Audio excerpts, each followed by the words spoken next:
Go get some coffee for me. After returning to the head office for the first time in 10 years, I unexpectedly ran into my ex-girlfriend. She seemed to have joined the company mid-career and apparently didn't know I worked here. Back in college, I knew nothing about dating and just did whatever she said, but now I'm a 30-year-old man. Her words and actions left me stunned. You're the kind of person who's meant to be used. Hey, maybe I should date you again. You'd be super handy as a bag carrier and errand boy. Hurry up and go buy it. She pushed my shoulder hard. People around us were glancing over. I had no choice. While I was running errands as she told me to, a beautiful secretary passed by and dropped a shocking comment to my ex, leaving her pale-faced. Well, back in college, I really was used by her. My name is John Smith. 30 years old. The girl using me as her errand boy is Ashley Johnson, whom I asked out in high school. She was a junior in the band, and I was totally smitten with her looks. Long eyelashes, loosely curled hair, and captivating eyes. To my surprise, she agreed when I asked her out. Since she was my first girlfriend, I was over the moon. All the allowance I got from my parents went to her. I always put her first, spending money on dates and gifts. She never paid a dime on dates, so I had to be frugal. If we didn't have a proper date, she would clearly get upset. I didn't realize before dating her, but she was a bit selfish. Still, she meant a lot to me back then. I did everything she asked.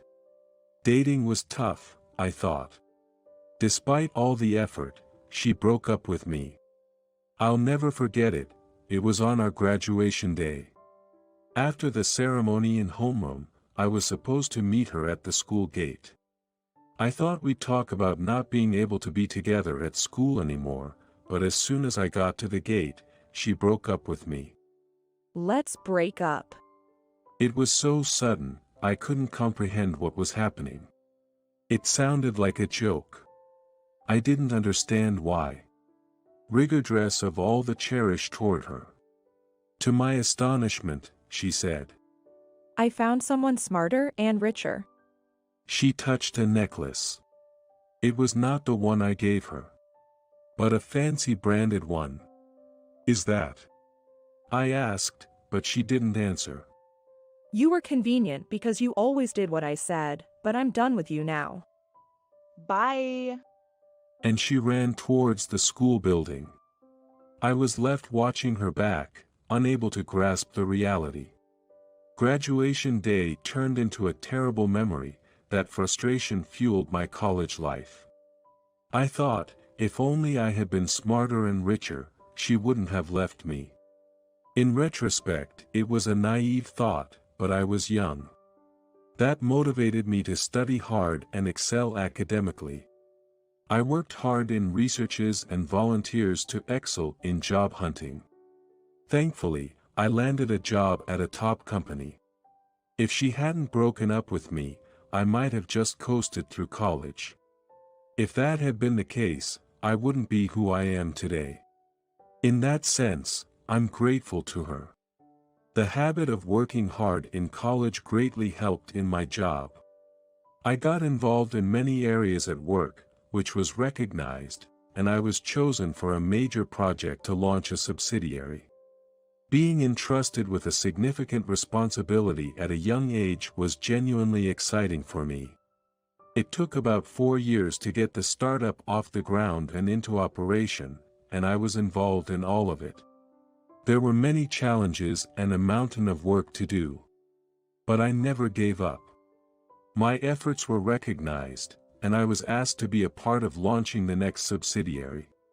And then another one after that. In total, I was involved in launching 3 subsidiaries, a feat unique to me within the company. And then, after a long time, I was called back to the headquarters. It had been a full decade since I last worked at the main office. In those 10 years, the atmosphere at the headquarters had changed significantly. The entrance, which used to have a rugged and cold feel, was now stylishly designed with indoor plants, tall designer tables, and a lounge area with bright-colored sofas and indirect lighting on the walls. There was even a stylish air purifier, seemingly too small for the spacious entrance, but perhaps that was the point. The whole place had a much softer vibe than when I was last here. It had certainly become quite impressive. When I reported my arrival at the reception, I was told it would take some time to prepare. I asked if I could walk around the office while waiting, and they lent me a guest security card. So, I decided to take a stroll around the office. They even had a refresh room set up. I had heard that the company had significantly improved its employee benefits, and it felt like they had made it a more comfortable place to work, considering the mental well-being of the staff. I wished we had these facilities back when I was working at the headquarters. I used the security card I got from reception to enter the refresh room. Inside, there were comfortable sofas, counters facing the windows, a free coffee machine, and a vending machine. It was a lot more convenient than having to go outside the company to buy drinks, as I had to do in the past. The vending machine was well stocked with snacks and drinks. There was even a magazine corner, which seemed like a perfect spot to take a lunch break and truly refresh. I remembered eating sandwich I made by myself at my desk and felt a twinge of regret. As I was about to head back to the entrance, I came across a couple of employees flirting in the hallway. They both seemed younger than me. I remembered how busy we used to be. There was no time for such things during my time. A little chatting was fine, but their level of flirting was excessive. Even if they were close, they should know to separate personal from professional behavior. Ignoring this could negatively impact the company culture. Thinking this, I decided to approach them and gently remind them of proper office conduct. As I approached, they noticed me and looked my way. The man was a stranger to me, but the woman seemed familiar. I couldn't place her immediately, but when she spoke, I remembered. John. Yes, it was Ashley, my high school sweetheart. Ashley. The memory of that terrible graduation day came flooding back. I used to be really into her, but strangely, I didn't feel any romantic emotions anymore. Why are you here? Why? I've been working at this company for 2 years now. She had dyed her hair brown and her makeup was a bit heavy, with sparkly glitter around her eyes. I hadn't seen anyone else at the company with such a bold look. Despite my confusion, she was right there, so I just had to accept it. She introduced me to the man next to her. Oh, this guy was a senior in high school who did everything I asked. I only dated him for a little while because he wasn't really rich, so our dates were kind of boring. Really? He does give off that vibe. I can't believe you dated him. The man scoffed at me. Right? I just agreed because he was so desperate. He was good for errands, but that's about it. Ashley, you don't have to say that. Excuse me? Can you not call me Ashley? I'd prefer if you called me Ms. Johnson, even if we knew each other in the past. She then dramatically hugged the man's arm. This is my current boyfriend, Ryan Miller. He's an elite, unlike you. He's even the next CEO. She turned to him with a big smile. Yeah, well, some people are just meant to be, you know. He smiled back at her, both of them grinning foolishly. Keep that for outside the company, would you? I thought, even as I was appalled by the scene. She was clearly trying to create their own little world, talking sweetly to him. That party was our fate, wasn't it? And you even got me a job at this top-tier company so we could be together forever. I'm so lucky. I couldn't help but let out a big sigh. Seeming to annoy her, she suddenly turned serious and faced me. Breaking up with you was the right choice. By the way, what are you doing here? Outsiders should wait at the entrance. No, actually, I work here too. What? No way. Someone like you couldn't possibly work at a top company like this. You can stop pretending. I can see it. That wrinkled suit of yours tells that you work for a mediocre company. Anyway, since you're the new face around here, go get some coffee from the refresh room. 2 for me and my boyfriend. You can afford that, right? What? You're the kind of person who's meant to be used. Hurry up and go. She yelled hysterically. By now, other people were glancing our way. No need to make a bigger scene. All right, 2 cups of coffee, right? Yes, go on. I might even date you again. You'd be super handy as a bag carrier and errand boy. Ignoring her mocking tone, I headed to the refresh room. Let's see, 2 cups of coffee. I took out some change from my wallet. There were so many types of coffee. I guess any will do. I grabbed the coffees just as someone called out to me. Mr. Smith, I've been looking for you. It was the secretary. With her short black hair and neatly structured face. A picture of a competent secretary even with her modest makeup. She remembered me even though we had met only once. I checked my watch and realized quite some time had passed. I explained I needed to deliver the coffees first, then return to where I had left them. They were still there, flirting as before. Seeing me with the secretary, she laughed. Oh, you got lost? Needed someone to show you the way, huh? The secretary looked at her, surprised, and asked me. Are these the 2 you were getting coffee for? Yeah, they said they were thirsty. Ashley nodded, looking pleased somehow. That's right. I asked him to run a little errand for us, for me and my boyfriend, the future CEO. We were just about to leave because he was taking so long, right, Ryan? The secretary tilted her head, confused. Future CEO? You mean 4? Yes. You must know Ryan's dad is the CEO. That means I'll be the next CEO's wife. The secretary crossed her arms, looking intently at her. Actually, Mr. Smith here is the future CEO. I thought so too, but apparently, they were unaware. What? How? He's not related to the CEO. No. As the CEO's secretary, I know that Mr. Smith is the designated future CEO. The secretary and Ashley stood in a silent face-off. I hurried to intervene. Hold on. There seems to be some misunderstanding. Let me explain. I detailed the situation to them. The project I was handling, the launch of a subsidiary, was supposed to be handled by Ryan, the CEO's son. It's an experience deemed necessary to become the CEO of this company. However, he vehemently refused. Go to some regional subsidiaries launch? No way. I have things I want to do here.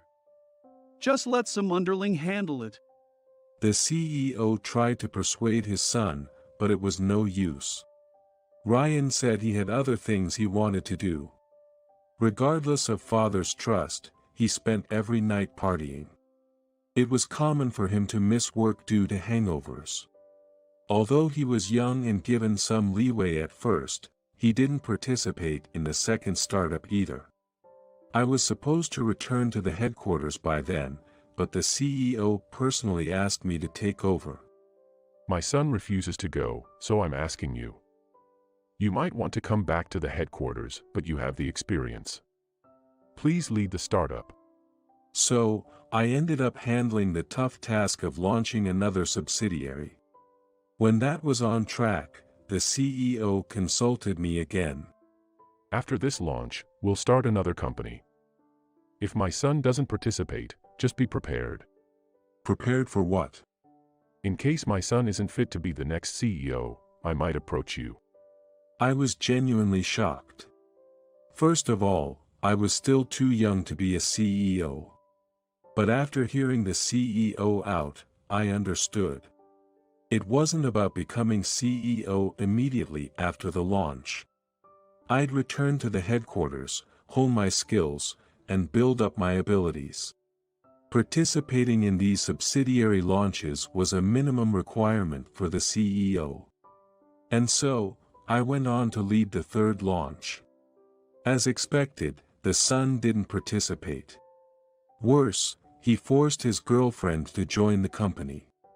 His reputation plummeted, and everyone at the company was worried about the future. Eventually, the CEO gave up on his son. After the third launch was completely finished, I officially received my appointment to work at the headquarters as the next CEO. Even after I carefully explained everything, Ryan was not convinced. He glared at me as if I were the bad guy. Just because you launched a few subsidiaries doesn't mean you're fit to be the next CEO. I am the legitimate heir with the CEO's blood in my veins. You can't just waltz in and act all high and mighty because you worked a bit harder. A bit harder. After all the hard work I put in 3 times over. He doesn't even know what effort means. Frustrated, I confronted him.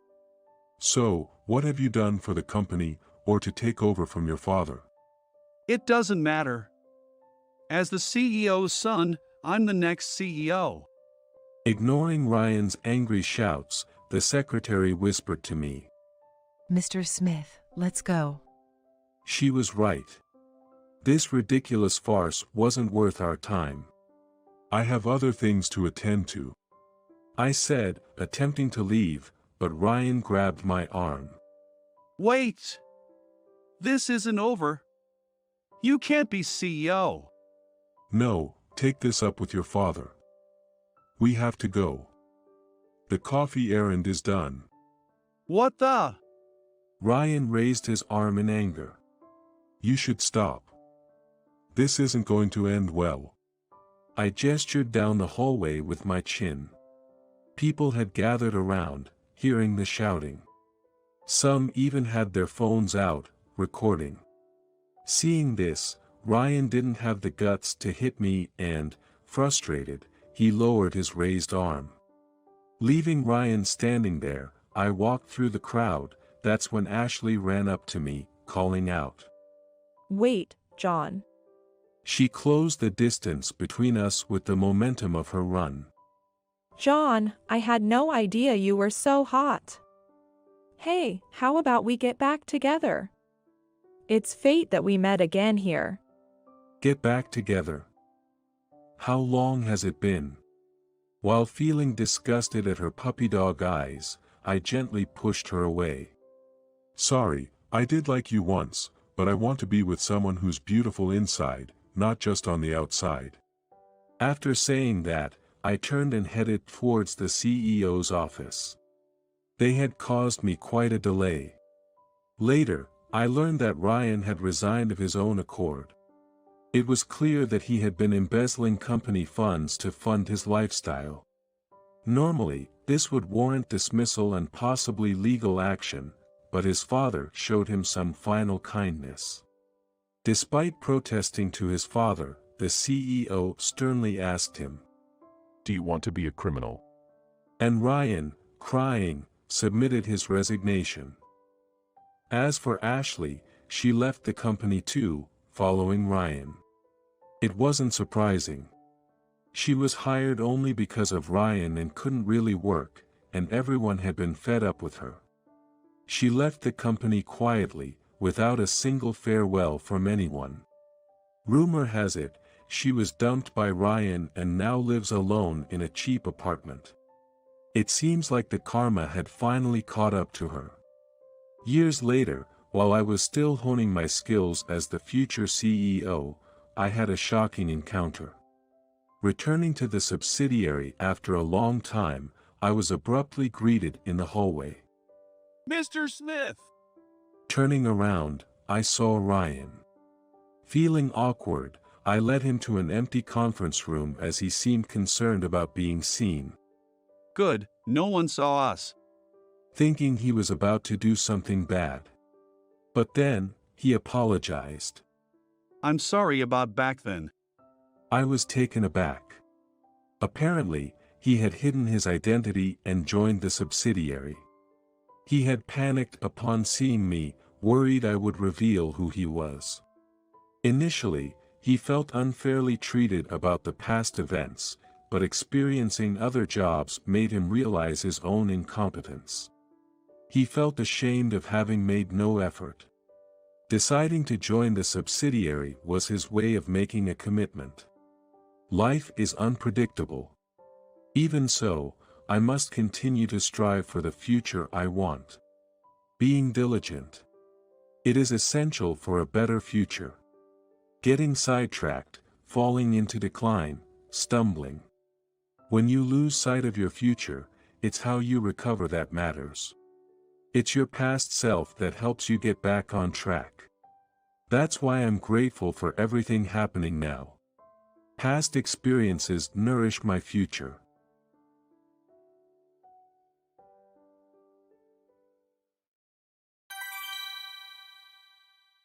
I'm sorry for leaving without saying anything, said Emily, forcing a smile. When I joined the company as a fresh graduate, Emily Garcia, my direct supervisor, was the first to treat me kindly. Being the biggest underachiever in a family of overachievers, I naturally made numerous mistakes at work and was looked down upon by my peers. Despite that, she always treated me kindly, just like everyone else, and I gradually developed feelings for her. However, one day, she suddenly quit the company. I wondered what had happened. I always had a lingering sense of unease, but one day, by chance, I ran into her at a hospital. What? Why are you here? Then, she revealed a brutally harsh truth, which was too much to be called just an obstacle. My name is Eric Miller. I have an older brother, 3 years older than myself, named Tom. Unlike me, Tom is different in every way. He has a well-proportioned face, always receiving adoring looks from girls. He's also academically brilliant and athletically gifted. I often felt envious and resigned, wondering why fate granted him so many gifts. He fully utilized his talents and is now a doctor at a prestigious university hospital. With such an outstanding brother, one would think I'd excel in at least one thing, but unfortunately, that was not the case. I once caused a commotion during gym class by losing my balance on the balance beam while trying to attract attention. An ambulance was called for me. I also mistakenly focused on the wrong study topics the night before a midterm, resulting in a record-breaking score of 0 for my grade. It was nothing short of a miracle that I managed to graduate from a third-rate local university after a year of desperate studying.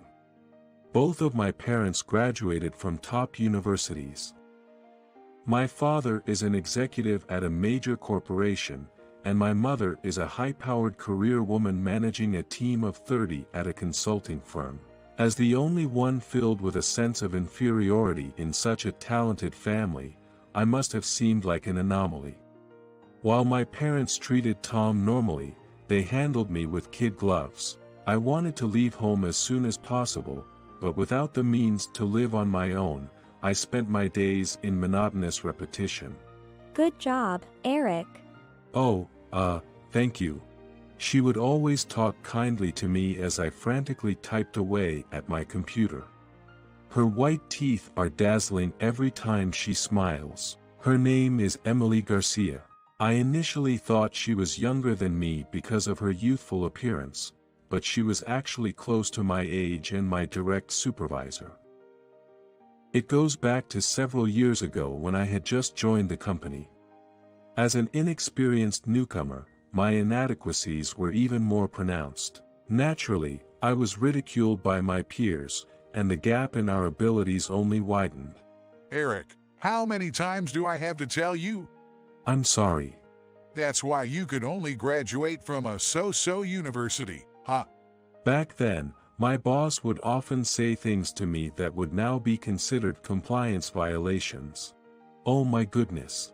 Why can't I do anything right? During a brief break, I was feeling down in the break room when Emily came in and said, Good job. "Oh, thank you." Are you okay? Yes, I guess, somehow. You've been scolded again, right? Well, yes. You can't take everything they say seriously. You have to let some of it slide. No, but I'm really not good at anything, so I am to be blamed. You're not a failure, Eric. Emily. Here, drink this and get back to work.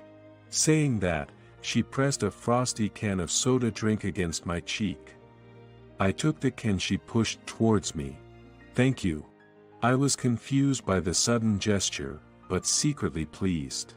After that, she never yelled at me or rushed me while I struggled with my computer work. She patiently taught me over and over again, combining firmness and kindness as a supervisor. With her personality, she was respected by everyone, even the executives. Her cuteness like a small animal and her beauty would win any man's admiration at least once. Naturally, I was one of them, and as I worked under her, my feelings for her grew bit by bit. Recalling all this, I felt pathetic for not having grown at all since then. But her words snapped me back to reality. You'll work yourself out if you keep pushing yourself like this. But I'm not done yet. This task isn't urgent. Go home early today. It was long past the regular hours, and there were only a couple of us left in the office. It was Friday, and my colleagues were probably out enjoying their time with friends, but that wasn't for me. So, I stayed to finish my work, unwillingly working overtime. But I'm slow and still have work left. Emily cut me off, leaning in close to my face. If you collapse, it'll be trouble for me. She said seriously, but her eyes seemed slightly unfocused. Looking closer, her round face seemed a bit thinner. Eric, don't push yourself just because you're young. Take care of yourself. Okay, I understand. Thus, she forcibly turned down my computer, nudging me to grab my bag, and I left the office with a heavy heart. Our company primarily leases printers and multifunction devices, and while the overall workload isn't too heavy, it gets busy with equipment replacements. Especially towards the end of the fiscal year. It was around then that Emily started taking more sick days. I would see her working early in the morning, but she often left before the morning meeting. Her presence at the company gradually decreased, and it eventually became normal not to see her. She wasn't even mentioned anymore. What happened to her? I wanted to ask someone, but I didn't have close colleagues. My concern for her grew day by day, but work kept coming relentlessly. And then, she quit the company. I felt a big void in my heart. Would I never see her kind smile again? Under a new, more strict supervisor, I became a person who just mechanically did what needed to be done. Carrying a sense of emptiness, several seasons passed, and years went by. One day, as I was getting ready, my mother spoke to me, which she rarely did. Hey, I have a favor to ask. Seeing her apologetic look, I felt nervous even though I hadn't done anything wrong. What is it? Could you deliver this to Tom? I could do it myself, but I have an early meeting tomorrow. She handed me a large envelope. Tom is my brother. Sure, I'll take it to his hospital. Thank you so much. I really appreciate it. Seeing my mother thanking me formally made me feel somewhat uncomfortable, but I just smiled without saying anything. Wow, Tom really works at an impressive place. I couldn't help but murmur to myself, looking up at the grand hospital where he worked. Eric, When I asked the receptionist for Tom, it seemed they were already informed, and soon he appeared. Looking sharp in his long white coat. You were busy, weren't you, Tom? nah, it was important paperwork, so you really helped me out. But Mom sure knows how to use people. Huh? He laughed as he took the envelope. I've always tensed up just being near him. It's not a new feeling. Eric, you don't have to be so stiff. I'm not going to. I should get going. Have a good day at work. With what must have been a forced smile, I left in a hurry. Man, just being around him makes me tense. As I massaged my neck and walked towards the hospital entrance, I realized I was wandering back and forth through unfamiliar parts of the building. Where am I? Nurses seemed too busy to approach. I never thought I'd get lost as an adult, but feeling embarrassed, I continued walking, trying not to look suspicious. Just being here makes me feel sick. Wishing for a place to sit, I aimlessly wandered until I saw a familiar face. Is that you? Oh, Eric. Why are you here? Emily staggered, leaning against the wall in surprise. I came to deliver something my brother forgot. But Emily, what are you doing here? Her complexion looked even worse. Her once cute round face now gaunt, dark circles under her eyes prominent. I'm sorry for leaving without saying anything. She said, forcing a smile. No, that's fine. I didn't know you were hospitalized. It's nothing serious, just overworked a bit.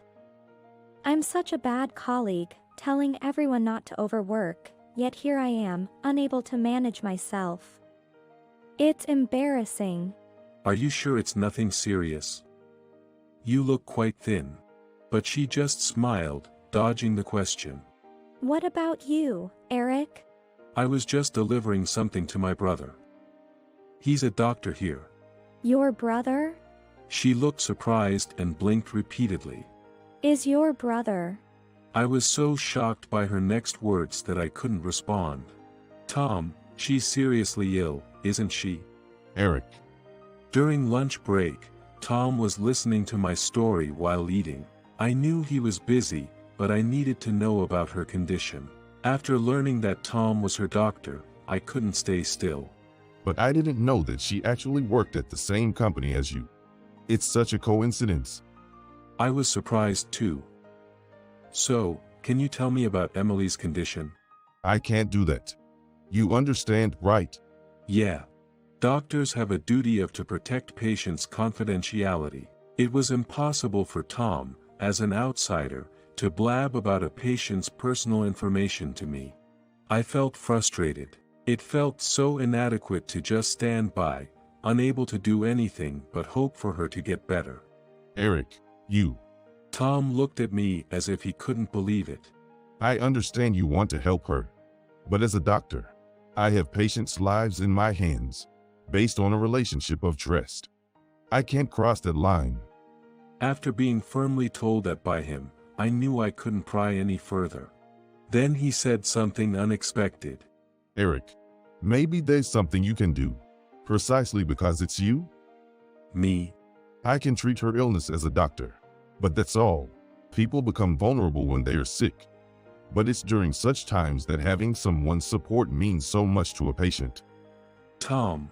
For her, tough days will continue. So Eric, if you care about her that much, support her in your own way. He spoke these words not just as a doctor, but as a brother, looking at me straight in the eye. Okay. From then on, I visited her every day as much as time allowed. Good morning. How are you feeling today? Good. I'm feeling much better today. That's great to hear. Here, I brought this for you. Wow, thank you. Flowers really make a difference. I'll put them in the vase, I said, taking the vase to the wash basin. At first, she seemed puzzled by my visits, but as we talked about trivial things and reminisced about our time working together, she began to smile more. These moments became invaluable to me. I wanted to spend as much time with her as possible. Consequently, I started managing my work more efficiently so I can leave on time. I've finally started getting more responsibilities at work. That just means you're becoming more reliable. Emily chuckled softly. But my peers are all moving up, and I'm the only one without a title yet. I've accepted it, though, since I'm just not someone who succeeds much. Getting promoted doesn't necessarily make you a better person. It just brings more responsibility and stress. As she spoke, looking distant, I could sense the immense pressure she must have felt. Eric, you're such a kind person. Don't let people take advantage of you like I did. Emily. She laughed as if she was joking, seemingly brighter than when we first reunited. But her arm, hooked up to the drip, was significantly thinner, and her body seemed frilier. She never spoke about her illness, but even I, a person of no medical knowledge, could tell it was serious. I wondered what she thought about my visits. As we spent more time together, our bond seemed to grow closer. Something happened one day, after I had become accustomed to visiting her after work. After a particularly busy day due to equipment issues at a client's site, I managed to get to the hospital just in time for visiting hours. Sorry I'm late. Are you okay? Yes, I'm fine. Emily usually greets me with a smile, but today her expression is clearly gloomy. Is something wrong? Did something happen? Eric. Yes. I don't want you to come here anymore. What? It felt like the whole world became dark suddenly. She continued, looking down.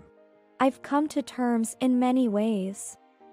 I've long since let go of my attachments. What are you talking about? There's something I've been hiding from you. Hiding? I don't have much longer to live. What? As she looked up, a tear rolled down her cheek. You're joking. This is no joke.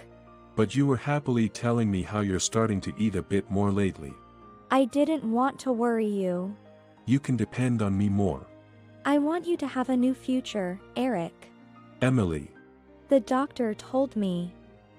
My condition is more serious than originally thought, and even if I have surgery, the success rate is very low. Saying so, she looked down, defeated. But there's still a chance of success, right? It's probably not possible. Even the doctors have said so. I won't give up. Eric. I couldn't lose these precious moments with her. I had always thought my life was dull, but since reuniting with her and spending time with her, I found a reason to live. Because you're here, I can work hard. I want you to be in my future. Me? I love you. What? I finally confessed my feelings, which I had held back for so long. I've liked you from the time we were working together. When you suddenly left, it felt like there was a hole in my heart. When I reunited with you here, I swore to do anything for you. I don't want you to disappear from my life again. But My heart overflowed with feelings I had kept inside for so long. She tried to speak but only managed to sob. Am I really that unreliable? She didn't respond, just covered her face. I put my hand on her shoulder gently, and then left the room with a firm resolution in my heart. It's rare for you to call me. The hospital was as busy as ever, filled with the smell of medicine and the stuffy air. Tom, prompted by my call, joined me on the rooftop. I had contacted him on a whim, hoping to talk, and to my surprise, he agreed readily. In all my life, I had never had a long conversation with the two of us alone. We had never really talked in depth before, as I always felt inferior to him. Taking a deep breath, I started. Sorry for contacting you out of blue. Today, I have a request not just for you, but for Dr. Miller, as Emily's primary doctor. Oh, okay. He seemed taken aback by my earnestness. This is a once-in-a-lifetime request. Please ensure her surgery is successful. I'm begging you. Eric, Before his quiet murmur, I begged desperately. Silence lingered for a while. How much time had passed? this the first time, isn't it? Huh. Surprised by his unexpected words, I involuntarily raised my voice. I never imagined you'd ask me for a favor. You've changed, Eric. Tom. Then straightening his lab coat with both hands, he said. Of course. I would do everything in my power for Emily, even without being asked. As a doctor, it's my duty to devote myself to the patients. With his refreshing smile, he always looked impressive, even to me as his younger brother. You're amazing, Tom. Not at all. You're doing something even more incredible. Me? When she was first admitted, Emily seemed completely hopeless, as if she had lost all will to live. Even as we discussed treatment plans, her mind seemed elsewhere. It's often said that illness starts in the mind. Despite medication, her condition only seemed to worsen. Looking far off into the distance, he began to talk about her situation. But ever since you started visiting her, she began to change. She'd smile during my rounds, and gradually became more positive about her treatment. Is that so? Then why did she say she didn't want me to visit anymore? Unfortunately, her illness isn't something that can be completely cured. Tough treatment lies ahead, and she'll likely have to live with this disease for life. She probably doesn't want to drag you into her life. But you have to support her in your own way. Tom said, looking directly at me. She's fighting hard, saying she'll try treatment. Giving her the will to live is something only you can do. I nodded firmly. Even though she had said she didn't want me to visit, I couldn't just accept that and stay away. The next day, I visited her as if nothing happened. I told you not to come anymore. But I pretended not to hear and continued as usual. It's a nice day today, isn't it? Yeah. If there's anything you want to eat, I'll get it for you. How about sweets? Sweets at the nearby pastry are really good lately. Oh, but too much oil isn't good, is it? Still, when you're with someone special, you tend to finish them before you know it. Eric. I saw on TV that a new theme park opened, and their roller coasters are intense. You like roller coasters, right? I'd love to go there with you once you're better. That would be. And there's more. We can go to Disneyland, see your favorite boy band's concert, even catch a comedy show. You wanted to do all that, remember? What are you talking about? Emily, I truly love you. I want to spend as many happy moments with you as possible, and I want to create those moments. That's just wishful thinking. I won't let it end as a wish. I can't let your life end here. It would not be a dream? Will you have the surgery? As expected, her expression clouded over. I'm scared. But losing you scares me even more. How can you say that? So, I want to talk more about our future after your successful surgery. What if it doesn't work out? I don't want to think about that. Silence followed. She hesitantly began after a while. I want to go to an all-you-can-eat sweets restaurant and have as many cream puffs as I like. Saying that, she flashed that gentle smile of hers. Her smile made me smile too. As for me, her eyes regained their sparkle. Surely, everything would be okay. Then came the day of the surgery. She lay on the bed, a slight tension evident in her demeanor. Holding her hand, I said, I'm sure it'll be fine. She nodded at my words. Soon, it was time, and the bed carrying her was swiftly taken into the operating room. As Tom had said, this surgery was incomparably more difficult than any before. For what felt like eternity, I sat on a bench, praying fervently. The clock hands went around countless times, and finally, the light indicating surgery in progress turned off. Right out of the surgery, Tom came to me. She did well. The surgery was a success. Hearing it, my pent-up emotions loosened, and I cried. Thank you, truly, thank you. Clinging to him, I kept repeating my gratitude. Emily woke up, perhaps from the anesthesia wearing off. Good morning. The surgery was successful. Really? I nodded firmly. Oh, that's a relief. She seemed to release a sigh of burden, her face showing complete relief. Awake? Oh, doctor. Tom entered the room, his lab coat fluttering. She hurriedly tried to sit up. Don't rush. Stepping outside for a moment as he checked her condition, I heard him say, Here, you look good. Your color is back. Doctor, thank you so much for everything. No, I just did my job as a doctor. You should thank him. Tom gestured towards me. Eric? She looked at me, surprised. Tom continued. I did what any doctor would do. The real reason for the success is that he's been supporting you wholeheartedly. That's what I believe. Standing upright, he said. Emily, he may not be the most skilled person, but he's the kindest at heart. And he's an invaluable brother to me. Please, I ask you to take good care of my brother, Eric. He finished his words. She smiled and said, Yes, I'm looking forward to it too. I couldn't believe it. The scene I had dreamed of was beyond my imagination. Thank you, Eric. When she raised her face, her eyes shone brighter than ever.